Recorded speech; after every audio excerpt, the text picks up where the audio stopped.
dibukalah pintu. Begitu pintu ini dibuka, dia ngelihat ada orang tinggi besar dengan pakai busana kerajaan. Dia tuh seperti nyeret sesuatu. Jadi ada tali tambang yang besar diseret oleh orang ini, oleh sosok ini. Dan begitu Marissa memperhatikan, ternyata yang diseret ini adalah Lukman. Dan Lukman itu seperti dibungkus kain kafan, diseret oleh sosok besar ini.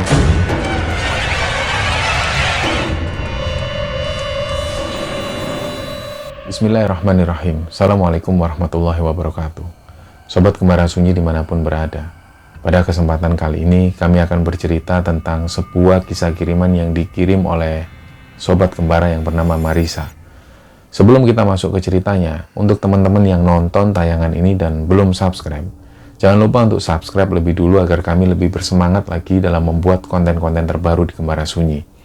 Dan untuk teman-teman yang telah mendukung kami sejauh ini, kami mengucapkan terima kasih banyak.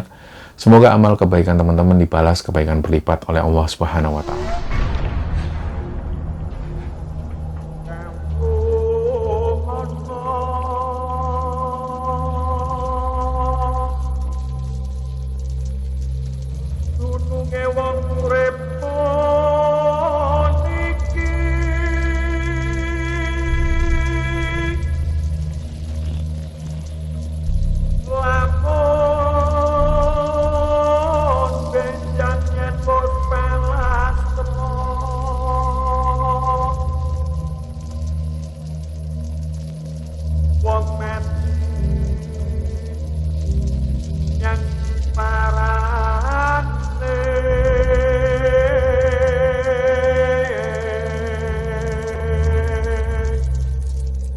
Untuk cerita kali ini, pengirim ceritanya ini namanya Marissa.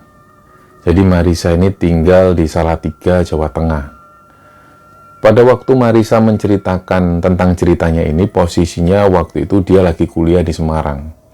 Jadi setiap seminggu sekali, Marissa ini pulang ke Salatiga untuk menemui kedua orang tuanya.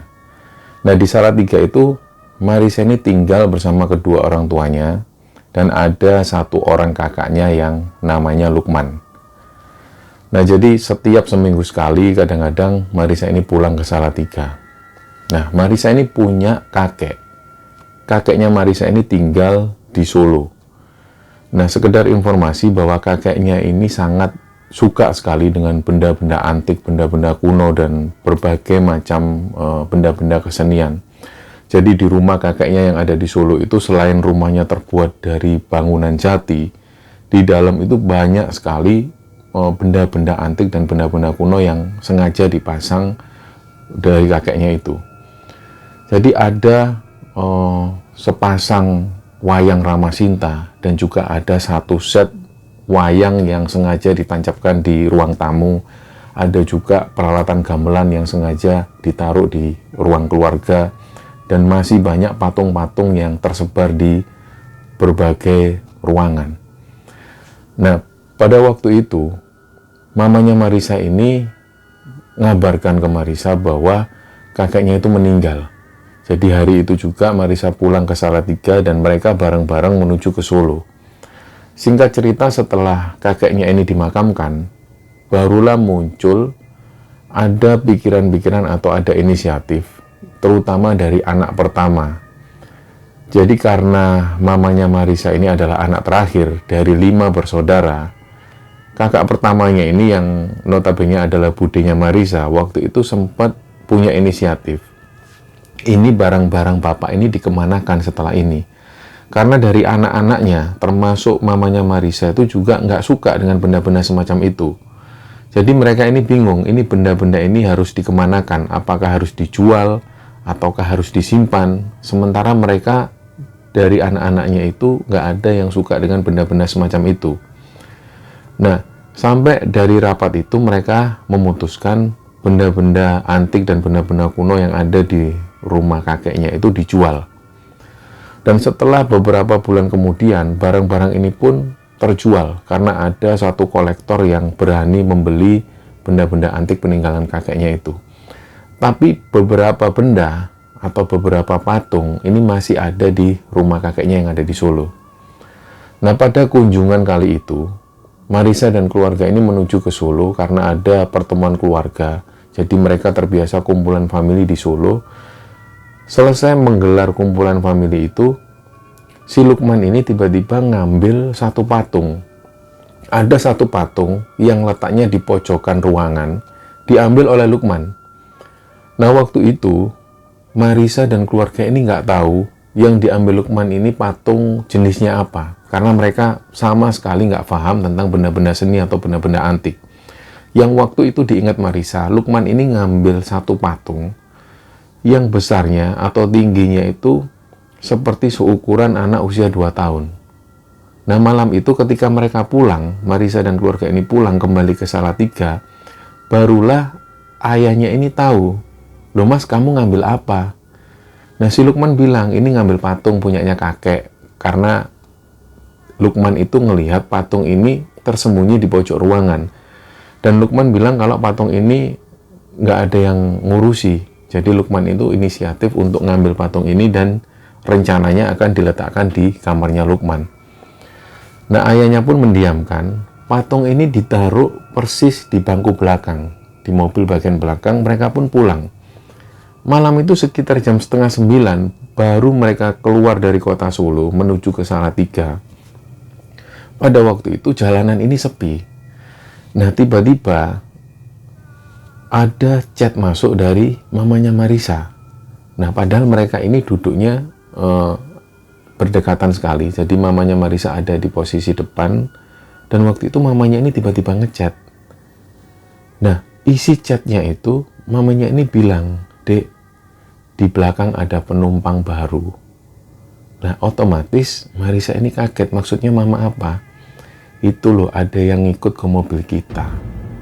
Nah, pada saat mamanya Marisa dan Marisa ini lagi ngobrol asik di chat WA itu, tiba-tiba ayahnya Marisa itu bilang di tengah perjalanan, "Ini mobil ini kayaknya waktunya nyervis deh. Karena kok rasanya berat banget." Nah, waktu itu mamanya ini langsung nyeletuk. Lah gimana nggak berat? Wong ada penumpang di belakang itu badannya besar. Waktu itu papanya ini nggak paham, ayahnya Marisa waktu itu nggak paham. Maksudnya gimana? Oh, maksudnya Dek Marisa yang badannya semakin gendut. Lah Marisa ini pun sambil bercanda ke ayahnya, "Ayah itu bukan itu ya maksudnya mama itu di belakang itu ada yang ngikut." Nah, akhirnya pada saat Marisa ngomong seperti itu, mamanya ini langsung ngomong ke Marisa, "Hus, Dek, jangan ngomong gitu." Nah, ketika dalam perjalanan ini, ayahnya ini pun semakin curiga. Ini maksudnya apa sih? Yang ngikut siapa maksudnya? Yaitu yang dibawa Mas Lukman itu yang ngikut, yang ada di belakang. Nah, belum sampai selesai ngomong, tiba-tiba dari arah belakang, dari arah kursi belakang itu tiba-tiba ada suara, tak! Nah, otomatis ayahnya ini pun langsung menghentikan mobil. Ayahnya ini langsung turun. Ayahnya waktu itu mengira kalau mobil mereka ini menginjak sesuatu. Padahal suara itu asalnya dari dalam. Nah, begitu ayahnya masuk lagi ke dalam, ayahnya bilang ke semua orang yang ada di situ bahwa mobil ini nggak nginjak apapun. Tapi tadi itu suara apa? Mamanya coba jelasin. Itu tadi patung yang di belakang, itu jatuh. Coba deh dicek dulu. Nah, Lukman pun ngecek ke belakang, ternyata patung ini posisinya terjatuh di bawah. Lukman pun ngambil, ditaruh lagi di bangku paling belakang, diberdirikan. Mereka pun jalan lagi. Nah, di tengah perjalanan, patung yang tadinya sudah dibenerin sama Lukman, ternyata jatuh lagi. Dan dalam perjalanan itu, patung ini jatuh dengan suara yang keras. Dak! Akhirnya ayahnya pun menghentikan mobil sekali lagi. Ayahnya tanya ke belakang, "Mas, itu suara apa sih, Mas?" "Ini loh ya, patungnya jatuh."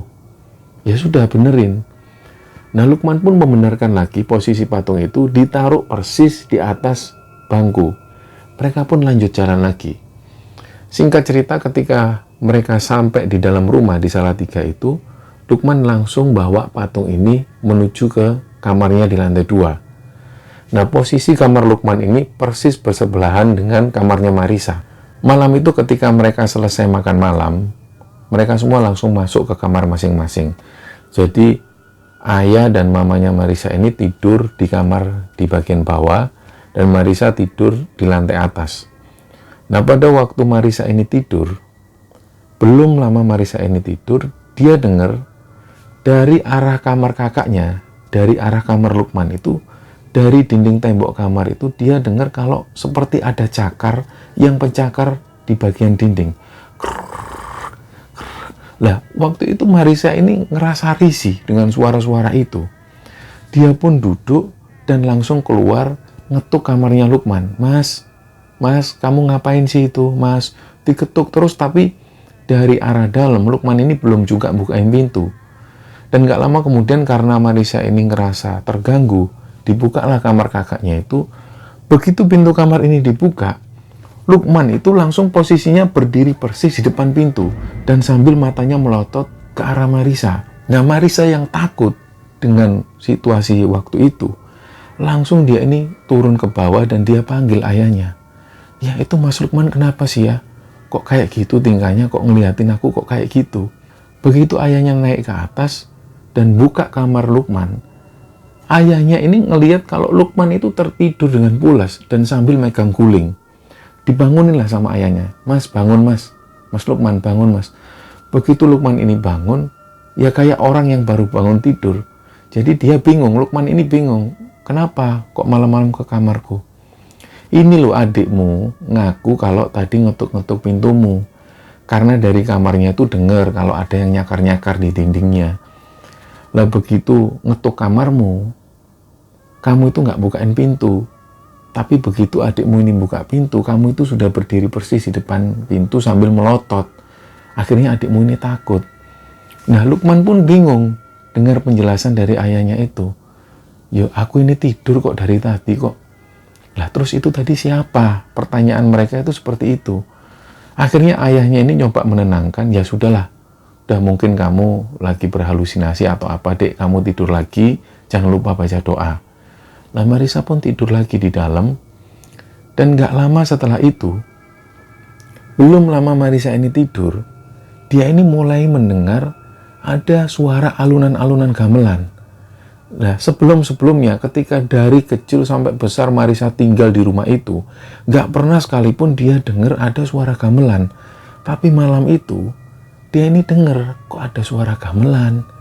Sebenarnya Marissa ini agak nggak nyaman dengan suara-suara seperti itu karena dia semacam parno dengan suara-suara gamelan karena waktu itu Marissa cerita dulu dia pernah naik gunung dan pernah mendengar ada suara gamelan di puncak gunung.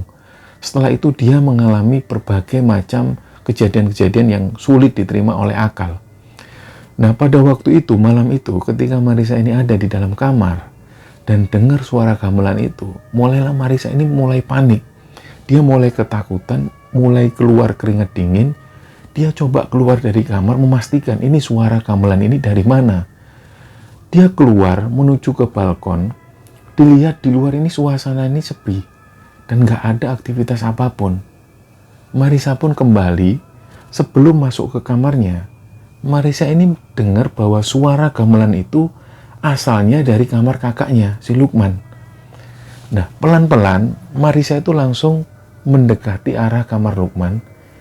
Jadi telinganya itu didekatkan ke arah pintu. Nah, semakin didengar ternyata suara gamelan ini semakin keras. Dan ternyata benar suara gamelan itu asalnya dari kamarnya Lukman. Begitu semakin didekatkan telinganya, mulai Marissa ini dengar ada suara seperti orang yang mengeram. Nah, Marissa ini pun takut. Ini Mas Lukman ngapain? Turunlah dia, langsung bangunin ayahnya lagi. Dan ayahnya waktu itu langsung naik. Diketuklah kamar Lukman ini, diketuk. Mas, buka mas. Begitu dibuka, Lukman ini posisi bangun tidur. Langsung ayahnya tanya, tadi adikmu dengar ada suara orang-orang yang mengerang di dalam kamar ini. Emang kamu nggak dengar? Nah, Lukman ini bingung, nggak dengar apa-apa kok. Ngapain sih adik itu, mungkin berhalusinasi atau apa gitu loh. Nah, setelah kejadian itu, singkat cerita, Marissa ini nggak berani tidur di atas, dia milih tidur di bawah. Lah, esok harinya, Marissa ini kembali ke Semarang mengikuti kuliah seperti biasa. Dan pada satu sore, di hari Kamis itu, dia dapat telepon dari mamanya. Intinya, waktu itu, mamanya Marissa ini nyuruh dia untuk pulang kembali ke Salatiga. Nah, ketika waktu itu ditanya sama Marissa, kenapa kok tiba-tiba mendadak kok Marissa disuruh pulang? Besok kan Marissa harus kuliah lagi. Tapi waktu itu mamanya bilang, sudah deh, ini darurat. Papa mau ngomong sesuatu ke kamu. Nah, hari itu pulanglah. Dia pulang menuju ke Salatiga. Begitu sampai rumah, dia masuk ke ruang tamu, ternyata di situ sudah ada ayahnya, sudah ada mamanya, dan sudah ada Mas Lukman duduk di ruang tamu dengan raut wajah yang semuanya serius. Jadi Marissa ini agak khawatir, ini kenapa kok orang-orang kok wajahnya serius semua. Nah, ayahnya pun nyuruh Marissa ini duduk. Kamu duduk dulu dek, ayah mau ngomong. Nah, Marissa ini duduk. Waktu itulah ayahnya ini langsung mulai ngomong. Dek, kamu jujur sama ayah, jujur sama mama dan sama masmu juga.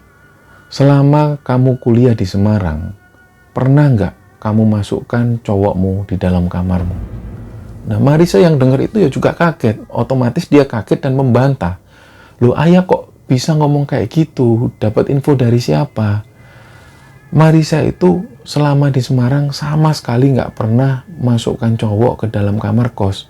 Ada aturan di kosnya Marissa itu, laki-laki ini nggak boleh masuk ya. Apalagi sampai masuk ke kamar. Nggak mungkin. Dan yang kedua, Marissa itu selama pacaran, Marissa ini nggak pernah terlalu jauh. Paling cuma nonton atau makan. Hanya sebatas itu. Nah, waktu itu Marissa ngelihat wajah si Lukman ini kayak sinis. Dia pandangannya begitu sinis ke Marissa, seolah-olah ada dendam. Nah, Marissa waktu itu merasa, ini kok Mas Lukman ini kok aneh pandangan matanya. Dari Marissa kecil sampai dia besar, dia sama sekali nggak pernah melihat raut wajah kakaknya seperti itu. Nah, hal itu baru pertama kali dilihat oleh Marissa, dan Marissa ini terus terang langsung kaget dengan wajah kakaknya yang seperti itu. Ayahnya ini lanjut ngomong, ini ada laporan dek dari kakakmu sendiri, dari Mas Lukman, kalau kamu itu ternyata pacaranmu terlalu jauh, dan kamu sering masukkan pacarmu di sana, dan kamu sering tidur bareng di situ. Nah, otomatis Marissa itu langsung nangis. Dia nggak kuat nahan rasa sedih, dia nangis dan langsung masuk ke kamar, dia naik ke atas. Begitu Marissa dalam kamar, dia itu nangis. Dia memikirkan kenapa kok Mas Lukman ini tega ngomong seperti itu. Dan kenapa kok Mas Lukman ini tiba-tiba ngomong seperti itu ke kedua orang tuanya. Padahal berita itu nggak benar. Nah, beberapa jam kemudian, Marissa ini turun menjelaskan sekali lagi ke ayahnya bahwa selama ini, meskipun Marissa itu pacaran, dia nggak pernah terlalu jauh seperti yang dituduhkan oleh kakaknya itu.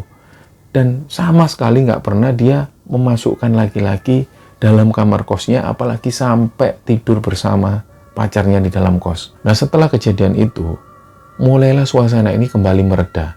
Jadi ayahnya waktu itu sempat berpikir mungkin Lukman ini mungkin salah informasi. Dia dapat informasi yang salah dari seseorang atau siapapun itu. Jadi ayahnya menganggap ini berita bohong atau mungkin berita nggak benar. Nah, hari-hari pun berlalu. Marissa ini kembali ke Semarang. Dan sekali waktu di hari Sabtu itu Marissa pulang ke Salatiga. Dan pada saat tidur di kamarnya, dia ini ngerasa kalau suasana di dalam kamarnya itu sudah mulai nggak nyaman. Ada suasana-suasana yang membuat Marissa itu takut. Jadi malam itu, ketika Marissa ini tidur, dia ini dengar dari arah luar kamarnya, dia dengar kayak ada benda yang terseret. Nah, karena penasaran, waktu itu sudah jam 11 malam, dibukalah pintu. Begitu pintu ini dibuka, dia ngelihat ada orang tinggi besar dengan pakai busana kerajaan. Dia tuh seperti nyeret sesuatu.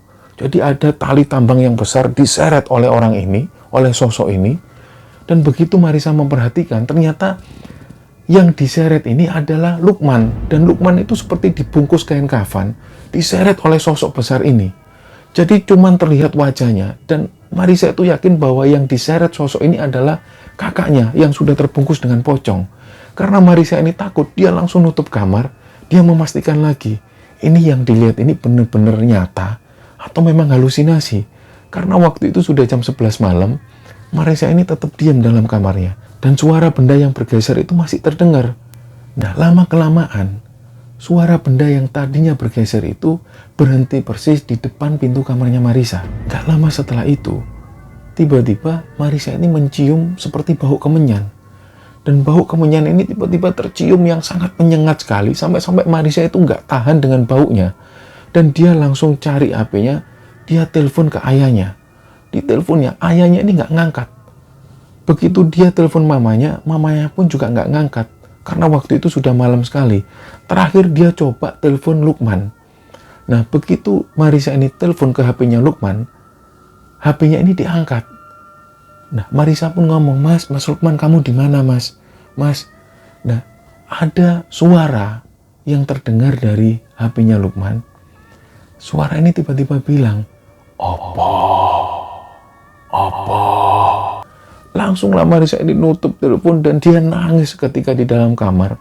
Sementara di luar itu, dia masih mendengar ada suara orang yang mengeram. Terus menerus seperti itu. Jadi malam itu Marissa ini terus ketakutan. Dan waktu itu dia bingung harus ngapain. Jadi Marissa ini diam sambil nangis dan nutup mukanya dengan bantal. Nah, hal itu terjadi terus sampai sekitar beberapa jam kemudian. Barulah suara erangan-erangan ini berhenti. Dari situlah Marissa langsung memberanikan diri. Dia buka pintu kamar, langsung lari turun ke bawah. Dan sambil nangis dia tidur di sela-sela ayah dan mamanya. Nah, ayahnya pun curiga, kamu kenapa lagi sih, Dek? Kok akhir-akhir ini kamu sering takut tidur sendirian? Memangnya kenapa? Nah, Marissa ini belum bisa menjelaskan karena dia masih nangis karena ketakutan. Pagi harinya barulah Marissa ini cerita semuanya tentang kejadian yang dialami malam itu. Nah, beberapa hari setelah itu, mereka masih belum curiga. Mereka masih melakukan aktivitas seperti biasa. Dan pada satu hari, tiba-tiba Marissa ini ditelepon lagi oleh mamanya. Waktu itu posisi Marissa ada di kampus. Dia ditelepon oleh mamanya. Dek, kamu pulang, Dek. Mama kesepian, mama sedih. Nah, Marissa itu khawatir karena waktu itu mamanya telepon dengan kondisi yang nangis. Nah, karena Marissa ini khawatir, dia langsung pulang menuju ke Salatiga. Begitu sampai di sana, rumah ini dalam keadaan sepi. Yang ada hanya mamanya Marissa yang ada di dalam kamar. Langsung Marissa masuk ke dalam kamar, dipeluklah mamanya itu. Mama ini kenapa? Papa kemana sekarang? Mas Lukman mana? Lah, mamanya itu diam, memandang ke arah bawah sambil diam terus-menerus. Marissa ini pun tanya, kenapa sih, Ma? Mama cerita sama adik, kenapa? Barulah mamanya ini cerita. Jadi ternyata Lukman itu ngomong ke mamanya bahwa ayahnya itu selingkuh dengan teman baik mamanya sendiri yang bernama Tante Hera. Jadi Tante Hera ini adalah teman dekat mamanya Marissa dan hampir beberapa hari sekali beliau itu main di rumah dan kenal baik dengan ayahnya Marissa. Waktu itu mamanya ini dapat kabar dari Mas Lukman bahwa ayahnya selingkuh dengan Tante Hera. Dan Lukman itu mengaku melihat ayahnya dan juga Tante Hera ini masuk ke dalam suatu hotel bersama Tante Hera. Disitulah mamanya ini langsung nangis dan begitu ayahnya Marissa ini pulang dari kantor, mereka ini langsung bertengkar hebat dan pada saat itu juga ayahnya keluar dari rumah. Nah, setelah itulah Marissa ini bilang ke mamanya, Mama yakin bahwa yang diomongkan Mas Lukman itu benar. Mama yakin kalau Mas Lukman itu melihat ayah masuk ke dalam hotel. Memangnya Mama percaya 100% kalau ayah melakukan itu? Selama Mama berumah tangga sama ayah, selama berpuluh-puluh tahun itu, pernahkah sekali ayah itu melakukan perselingkuhan? Nah, mamanya itu diem. Mamanya ini menyadari bahwa selama menikah dengan ayahnya itu, ayahnya tidak pernah neko-neko. Bahkan tidak pernah sekalipun ada gelagat-gelagat yang mencurigakan dari ayahnya. Dari situlah Marissa ini coba menenangkan mamanya. Mama tenang dulu. Bisa jadi berita yang diterima oleh Mas Lukman atau yang disampaikan ke Mama itu bisa jadi salah. Jadi Mama nggak boleh percaya 100%. Kasihan ayah. Akhirnya malam itu mereka ini pun istirahat. Dan nggak lama kemudian ayahnya ini datang. Dan Lukman kemudian datang. Hal pertama yang dilakukan Marissa ini langsung tanya ke Lukman. Mas, kamu itu benar, kamu ngelihat ayah masuk ke dalam hotel sama Tante Hera, kamu yakin? Nah, Lukman itu dengan nada marah, dia langsung bentak ke arah Marissa. kamu kalau nggak percaya sama aku, kamu lebih baik keluar dari rumah ini. Aku ngelihat sendiri kalau ayah itu selingkuh sama Tante Hera. Ayah itu masuk dalam hotel. Jadi Lukman itu cerita, dan dia itu seolah-olah benar menyaksikan hal itu. Jadi Marissa itu juga agak takut, karena sama sekali dia nggak pernah melihat Lukman itu semarah itu sebelumnya. Jadi Marissa itu juga agak takut. Dan malam itu pun Marissa ini nggak tahu ayah dan mamanya ini masih bertengkar atau enggak. Marissa nggak tahu. Dia naik ke dalam kamar dan dia tidur. Malam itu ketika Marissa ini tidur, lagi-lagi dia dengar dari arah tembok itu seperti ada cakaran.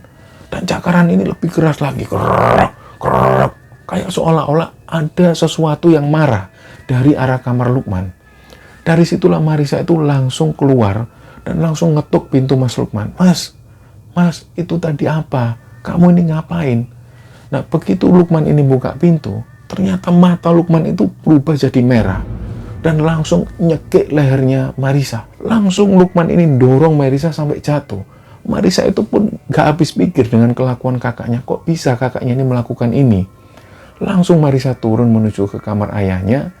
Dia langsung bilang, kalau Lukman itu gila, Lukman itu gila. Terus begitu ayahnya ngeliat ke arah atas, Lukman itu sambil dengan mata yang melotot, ngelihat ke arah bawah, dengan pandangan yang sinis ke arah kedua orang tuanya, dan terutama ke arah Marissa. Nah, karena waktu itu mereka takut, mereka pun langsung masuk kamar, dan dengan bisik-bisik mereka itu bilang, Mas Lukman itu kenapa sih, Ma? Kok akhir-akhir ini kok aneh? Mama ngerasa nggak? Nah, akhirnya papanya pun ngomong, Dek, sebenarnya dari awal, ketika Mas Lukman nuduh kamu, ayah itu sudah curiga kalau itu bukan benar-benar Mas Lukman. Makanya ayah masih bersabar. Dan yang kedua, ketika ayah dituduh selingkuh sama Tante Hera, ayah semakin yakin kalau itu bukan Mas Lukman. Dari situlah ayah ini nggak mau rame sama mamamu, dan ayah juga nggak mau bertengkar sama Mas Lukman. Akhirnya ayah memilih untuk keluar dan cari tahu. Ayah ini barusan tadi ketemu sama temennya ayah yang orang pinter. Besok ini temen ayah ini mau datang. Dia pengen memastikan sendiri sebenarnya apa yang terjadi sama Mas Lukman. Nah, keesokan harinya pun temen ayahnya ini datang. Temen ayahnya ini namanya Pak Zaki. Beliau datang dan beliau langsung tenang. Karena waktu itu si Lukman ini belum datang, jadi mereka ngobrol-ngobrol. Kedua orang tuanya ini cerita tentang apa yang dialami oleh mereka waktu itu. Dan mereka meyakini bahwa ada yang berubah dari Lukman. Nah, Marissa pun cerita bahwa selama tidur di dalam kamar itu, Marissa ini mengalami banyak sekali gangguan. Akhirnya Pak Jaki ini bilang, sebelum-sebelumnya, apakah Lukman ini pernah mendatangi tempat-tempat yang angker, atau mungkin tempat-tempat yang dirasa sangat memberikan efek negatif pada si Lukman? Nah, orang tuanya pun menjawab, saya rasa belum pernah itu, Pak. Karena selama ini, Lukman ini ya juga wajar-wajar aja orangnya. Nggak pernah keluar yang sampai jauh seperti itu. Dia paling cuman berangkat kerja dan pulang kerja seperti itu. Nah, akhirnya Pak Jaki ini melanjutkan omongannya. Dia melanjutkan pembicaraannya. Pak Jaki ini bilang, kalau gitu, ada nggak benda asing yang dibawa oleh Lukman atau keluarga ini yang ada di dalam rumah ini? Akhirnya mereka ini berpikir, dan waktu itu yang menjawab pertama kali adalah Marissa. Mah, jangan-jangan patung yang dibawa dari rumah kakek yang di Solo. Akhirnya dari situ, kedua orang tuanya ini yakin, loh, itu patungnya ditaruh mana sama Mas Lukman? Ditaruh di dalam kamar. Mulai mereka ini naik, ayo coba kita lihat aja bareng-bareng. Begitu mereka naik, ternyata kamar Lukman ini dalam posisi terkunci.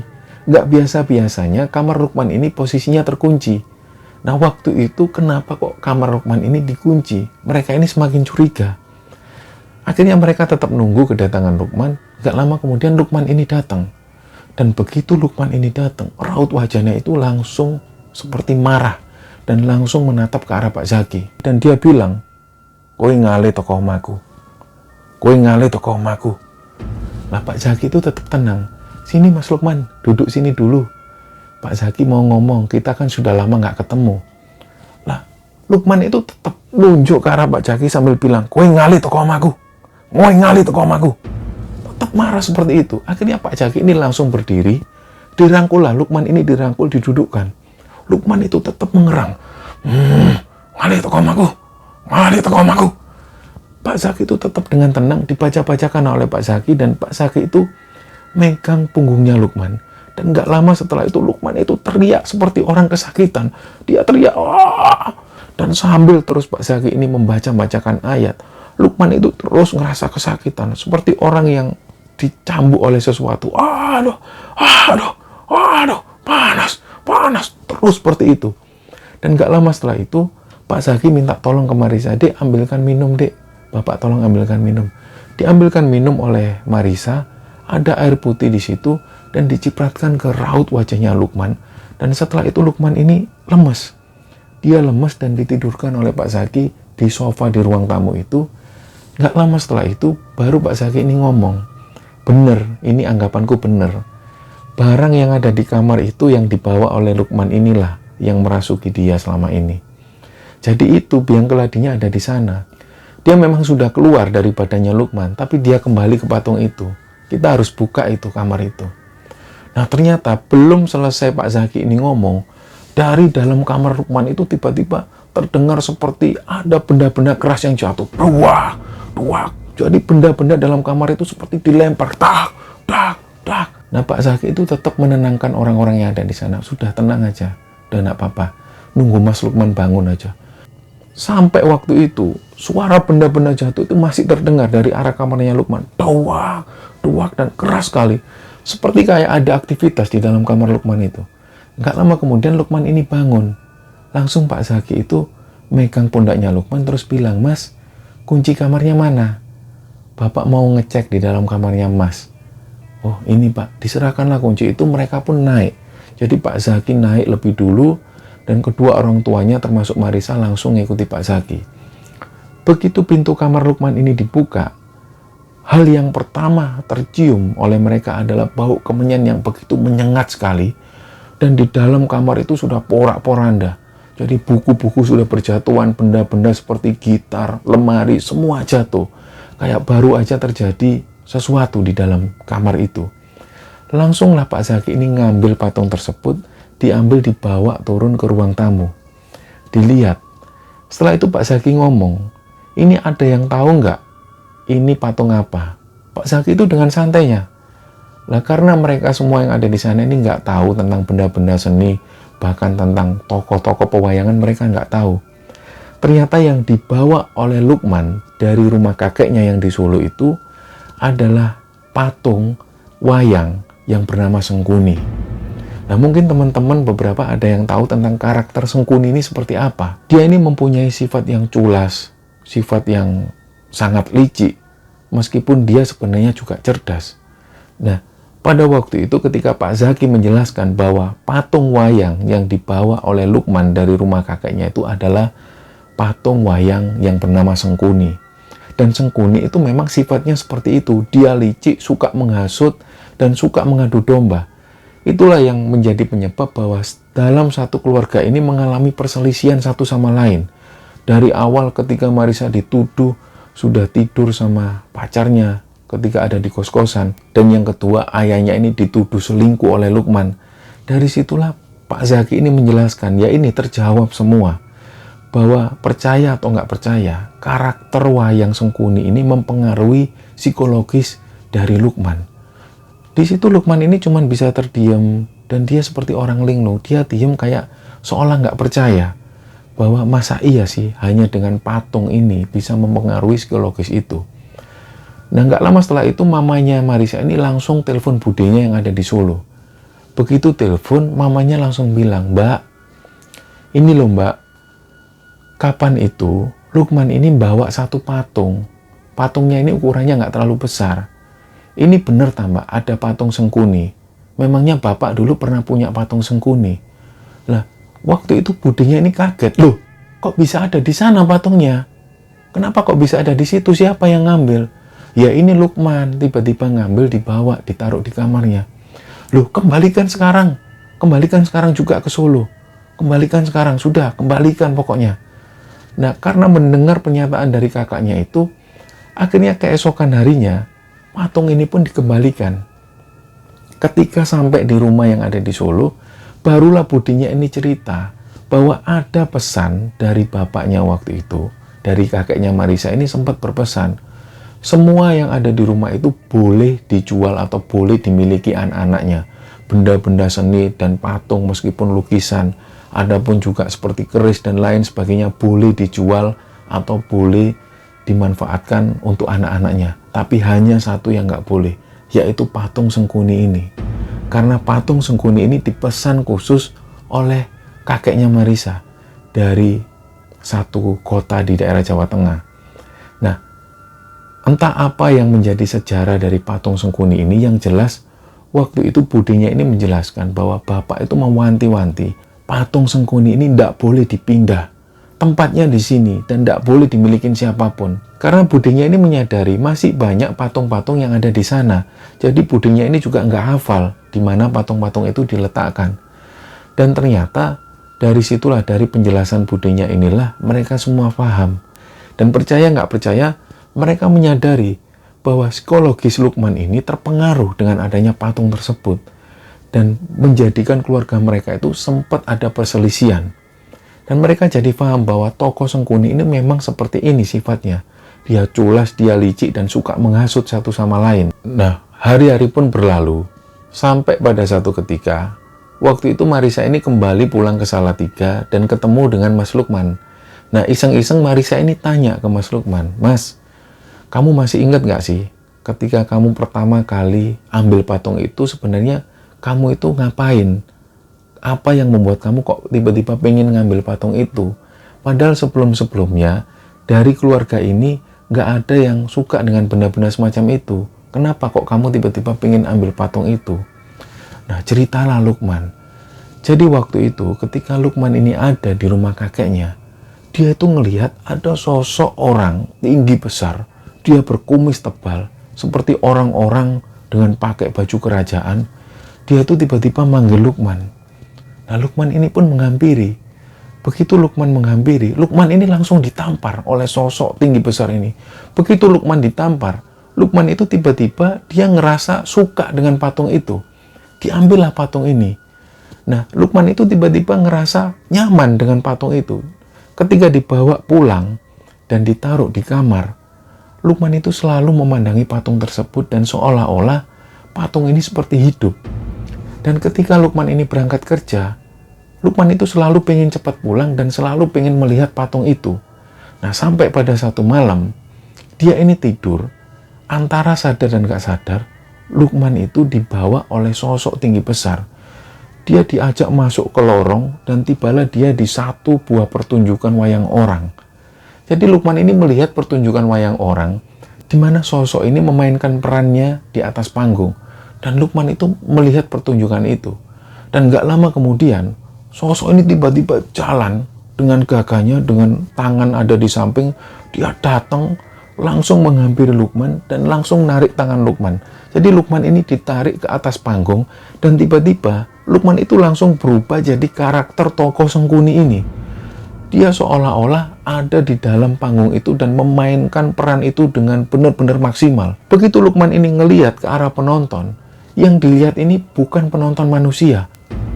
Dari situlah Marissa ini semakin yakin bahwa dari beberapa patung yang dia temui, ada beberapa patung itu yang memang sengaja diisi oleh orang-orang yang memang menginginkan patung tersebut ini ada isinya, yaitu semacam makhluk-makhluk semacam ini. Nah, seperti halnya yang terjadi dengan patung Sengkuni yang pernah dipunyai oleh Lukman waktu itu. Semoga kisah ini bisa diambil hikmah dan bisa diambil pelajaran oleh teman-teman semua. Mohon maaf kalau ada salah-salah kata. Wassalamualaikum warahmatullahi wabarakatuh.